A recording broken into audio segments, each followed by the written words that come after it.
Hello nursing aspirants, most welcome on nursing master channel. Guys एक latest notice publish की गई है जो आपके स्क्रीन पे दिख रहा है। ये नोटिस है, ये आई है एम्स की तरफ से। जितने लोगों ने भी एम्स सीआरई का एग्ज़ाम दिया था और उसमें क्वालिफाइड हो चुके हैं, ये नोटिस आप लोगों के लिए है। और ये देखिएगा यहाँ पे 22/3/2025 यानी कि आज के डेट में ही इस नोटिस को पब्लिश किया गया है, इसलिए आपको अभी लेटेस्ट अपडेट किया जा रहा है गाइज। तो ध्यान से समझ लीजिएगा इस नोटिस में क्या क्या चीज़ें मेंशन की गई हैं। और ये जो नोटिस है ये चॉइस फिलिंग के संदर्भ में भी इसमें बहुत सारी चीज़ें मेंशन की गई हैं। डेट को एक्सटेंड किया गया है आपकी चॉइस फिलिंग के, ठीक है। तो ध्यान से समझ लीजिएगा इसमें क्या क्या चीज़ें दे रखी गई हैं। सबसे पहले हम सब्जेक्ट देख लेते हैं कि किस संदर्भ में इस नोटिफिकेशन को पब्लिश किया गया है। Information regarding the choice of set of qualifications, ठीक है, against applied group post of common recruitment examination. तो ये बिल्कुल सेट ऑफ क्वालिफिकेशंस के अगेंस्ट में इस नोटिस को पब्लिश किया गया है, ठीक है। इसके संदर्भ में क्या क्या चीज़ें मेंशन की गई हैं एक बार समझ लीजिएगा। It is observe that many candidates have not updated their applicable set of qualifications in application form and raising queries in my page regarding the ineligibility. It means guys कि एम्स सीआरए ने बहुत सारे लोगों को observe किया है कि उन लोगों ने ना अपने देख लीजिएगा यहाँ पे have not update their applicable set of qualifications, उन्होंने अपनी एप्लीकेबल सेट ऑफ क्वालिफिकेशंस को अपडेट ही नहीं किया है, ठीक है। और बहुत सारे लोग अपडेट नहीं किए हैं, उसके बाद माई पेज पर जाकर के क्वेरी उठा रहे हैं एम्स के ऊपर, ठीक है, इन एलिजिबिलिटी के रिगार्डिंग। देख लीजिएगा यहाँ पे क्लियर लिखा है कि इन एलिजिबिलिटी के रिगार्डिंग, ठीक है, कि वो डिस्क्वालीफाई हो जाएंगे या फिर इनएलिजिबल है या फिर जितनी भी चीज़ें इसके खिलाफ अगर कोई भी क्वेरी करता है माई पेज पे तो वो एम्स सीआरडी उसको डिटेक्ट करता है। तो उसी के संदर्भ में इस नोटिस को पब्लिश किया गया है। और देख लीजिएगा क्या चीज़ें देखी गई हैं। Accordingly all the candidates who have qualified in respective result notification will be allowed to update set of applicable qualifications, ठीक है। जितने भी कैंडिडेट्स क्वालिफाइड हो चुके हैं, ठीक है, उन लोगों को बोला जा रहा है कि वो लोग अपना एप्लीकेबल जो सेट ऑफ क्वालिफिकेशंस है उसको अपडेट करने के लिए, ठीक है। उसके बाद देख लीजिएगा क्या चीज़ें हैं। The detailed instructions regarding selection of set of qualifications, यानी कि सेट ऑफ क्वालिफिकेशंस की जो इंस्ट्रक्शंस हैं वो नोटिफिकेशन में ऑलरेडी मेंशन है। आप नोटिफिकेशन चेक कर सकते हैं जो कि 28 जनवरी को पब्लिश की गई थी और 11 फरवरी को पब्लिश की गई थी। उसमें सेट ऑफ क्वालिफिकेशंस के बारे में मेंशन किया गया है। उसके बाद देख लीजिएगा यहाँ पे क्या चीज़ें मेंशन की गई हैं और ये बहुत बड़ा अपडेट है ये वाला जो अभी हम डिस्कस करने वाले हैं। In view of above the exercise of choice institute and other preference stand residualed, यानी कि जो आपकी चॉइस फिलिंग थी, जो कि चॉइस फिलिंग होने वाली थी आपकी 25/3/2025, यानी कि 25 मार्च से जो आपकी चॉइस फिलिंग होने वाली थी 31 मार्च तक, उसका डेट एक्सटेंड कर दिया गया है गाइस, रीशेड्यूल कर दिया गया है फिर से।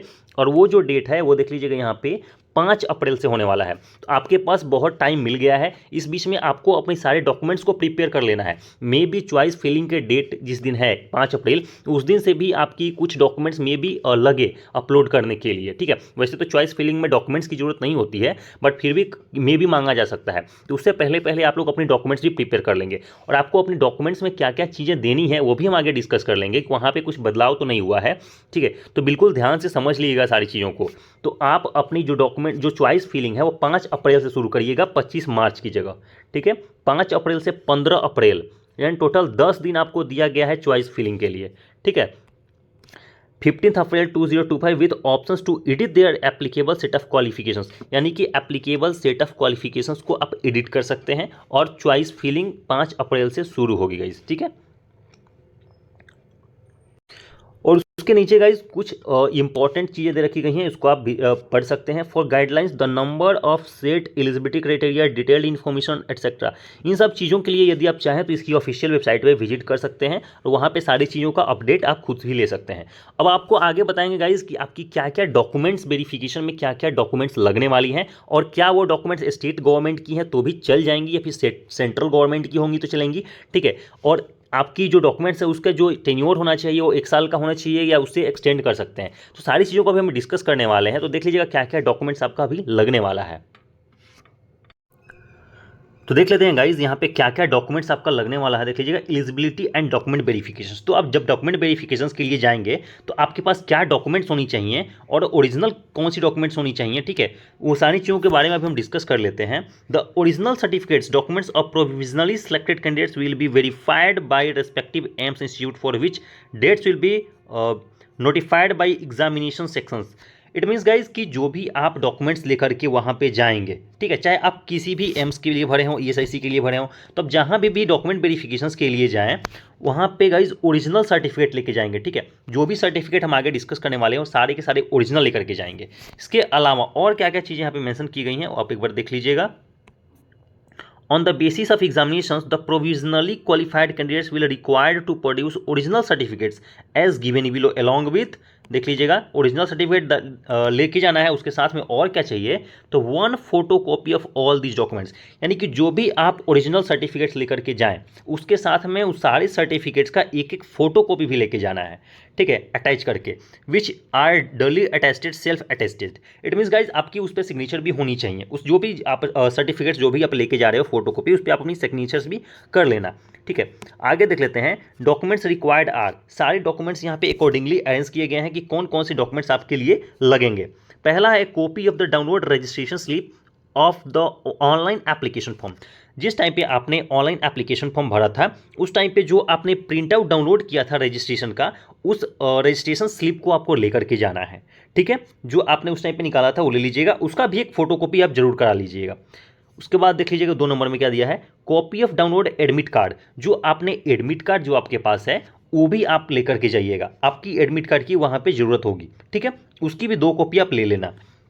आगे देख लीजिएगा, certificate showing the date of birth, ऐसे सर्टिफिकेट जिस पे आपके डेट ऑफ बर्थ मेंशन हो। तो जनरली डेट ऑफ बर्थ के लिए जो सर्टिफिकेट्स लगती है वो 10th के सर्टिफिकेट्स लगते हैं, ठीक है। तो आप 10th के सर्टिफिकेट्स और उसके मार्कशीट को जरूर ले लेना अपने साथ में, ठीक है। जो नेक्स्ट सर्टिफिकेट्स हैं वो देख लेते हैं, कास्ट सर्टिफिकेट या फिर income and asset certificate as applicable if applied under SC ST OBC EWS category issues by the competent autonomy, ठीक है। इट मीन्स गाइज जो भी authority, sorry competent authority, it means guys जो भी आपकी SC ST की certificate, जो भी आपकी कास्ट सर्टिफिकेट है या फिर उसके रिलेटेड इनकम सर्टिफिकेट, जैसे कि मान लीजिए आपने EWS के लिए अप्लाई किया है तो EWS में इनकम सर्टिफिकेट भी दिखाना जरूरी होता है EWS के साथ में, ठीक है। तो उस सर्टिफिकेट्स आपके पास होनी चाहिए। आप यदि SC ST OBC से बिलोंग करते हो तो उनकी भी सर्टिफिकेट्स आपके पास होनी चाहिए, ठीक है। और जो भी सर्टिफिकेट्स आपके पास हो आप कोशिश करिएगा वो सेंट्रल गवर्नमेंट से होनी चाहिए। ऐसा नहीं कि स्टेट गवर्नमेंट चलेगा, नहीं चलेगा, बट स्टेट गवर्नमेंट से और सेंट्रल गवर्नमेंट में यदि कंपैरिजन की बात होगी ना तो आपको सेंट्रल गवर्नमेंट वाली जो सर्टिफिकेट्स होंगी उनको ज़्यादा प्रायोरिटी दिया जाएगा, ठीक है, आपके सर्टिफिकेट्स को हटा दिया जाएगा। तो आप वहाँ पे अगर क्वालिफाइड होने के लिए जा रहे हो, ठीक है, तो आपको अपनी सेंट्रल गवर्नमेंट के सर्टिफिकेट्स लेकर के जाना है, ठीक है। यानी अगर कंपेयर करना हो ना 2 लोगों में तो सेंट्रल गवर्नमेंट वालों को ज़्यादा प्रीफरेंस मिलेगा, ठीक है। और 1 साल का जो सर्टिफिकेट्स हो 1 साल से कम का हो, यानी कि आपके पास न्यूली अगर सर्टिफिकेट्स हो तो आप बनवा लो, अगर नहीं हो तो, या फिर आपके पास हो तो आप वो लेकर के जाओगे सेंट्रल गवर्नमेंट वाला, ठीक है। इसके रिगार्डिंग कोई और जानकारी चाहिए होगी तो आप कमेंट बॉक्स में जरूर कमेंट कर लीजिएगा, आपको इन्फॉर्म कर दिया जाएगा गाइस, ठीक है। आगे देख लेते हैं, disability certificate if applied under PWBD category. यदि आप किसी भी PWBD कैटेगरी में, किसी हैंडीकैप्ड कैटेगरी में अप्लाई किया है तो आपको उसकी सर्टिफिकेट्स होनी अनिवार्य है, ठीक है, आपको लेकर के जाना है और साथ में उसकी एक कॉपी भी ले लीजिएगा। आगे देख लीजिएगा, certificate from the competent authority in a case where age relaxation have been sought for the basis of other than caste PWBD, यानी किसी कास्ट के बेसिस पे, ठीक है, हैंडीकैप्ड के बेसिस पे यदि आपने एज रिलैक्सेशन लिया है, ठीक है, तो उसकी सर्टिफिकेट्स आपको लेकर के जानी है वहाँ पे। उसके बाद देख लीजिएगा, नो ऑब्जेक्शन सर्टिफिकेट लगने वाला है if the central government PSU autonomous state government employment, यदि आप किसी गवर्नमेंट में है, सेमी गवर्नमेंट में है, स्टेट गवर्नमेंट में है या फिर ऑटोनोमस बॉडी में काम कर रहे हैं ऑलरेडी, ठीक है, तो आपको no objection certificate that is NOC की सर्टिफिकेट आपको लेके के जानी पड़ेगी वहाँ पे, ठीक है। उसके बाद देख लेते हैं एजुकेशनल क्वालिफिकेशंस। एजुकेशनल क्वालिफिकेशंस की अगर हम बात करें तो यदि आपने GNM के बेसिस पे अप्लाई किया है तो GNM की सर्टिफिकेट्स, आपने BSc नर्सिंग के बेसिस पे अप्लाई किया है तो BSc नर्सिंग की सर्टिफिकेट्स, आपने जिस भी कैटेगरी की अप्लाई किया है, चाहे नर्सिंग ऑफिसर के लिए किए हो, चाहे किसी अदर क्वालिफिकेशंस के लिए किया हो, तो उसकी सर्टिफिकेट्स आप जरूर ले लेंगे, ठीक है। उनकी सर्टिफिकेट्स में एजुकेशनल सर्टिफिकेट्स ही कंसीडर किया जाता है, साथ में आप 10th और 12th की सर्टिफिकेट्स जरूर ले लीजिएगा। आगे हम बात करें कि और क्या क्या यहाँ पे सर्टिफिकेट्स मांगी गई हैं, देख लीजिएगा, एक्सपीरियंस सर्टिफिकेट। यदि आपने एक्सपीरियंस के लिए अप्लाई किया है कि मेरे पास एक्सपीरियंस है 1.5 साल 2 साल का, तो आपको अपनी एक्सपीरियंस सर्टिफिकेट जरूर ले लेना है। और जितने लोगों से भी मांगा गया है 100 बेडेड का सर्टिफिकेट्स कि आपको जो एक्सपीरियंस होनी चाहिए 1 साल का वो 100 बेडेड के हॉस्पिटल की होनी चाहिए, तो आप लोग ध्यान रखिएगा आपके पास जो सर्टिफिकेट होना उस पर 100 बेडेड मेंशन होना चाहिए, ठीक है। यदि 100 बेडेड मेंशन नहीं हुआ ना तो आपको डिस्क्वालीफाई कर दिया जाएगा, बिकॉज वहाँ पे जो सिलेक्शन के चांसेस हैं वो बहुत कम है, इसलिए क्योंकि जो जितने भी लोग सिलेक्ट हुए ना, जितनी सीट्स है वहाँ पे, जितनी सीट्स अवेलेबल हैं उसको उसका 8 टाइम्स ज़्यादा लोगों को सिलेक्ट किया गया है। तो आप समझ रहे हो कि वहाँ पे सिलेक्शन के चांसेस कम और डिसक्वालीफाई होने के चांसेस ज़्यादा है।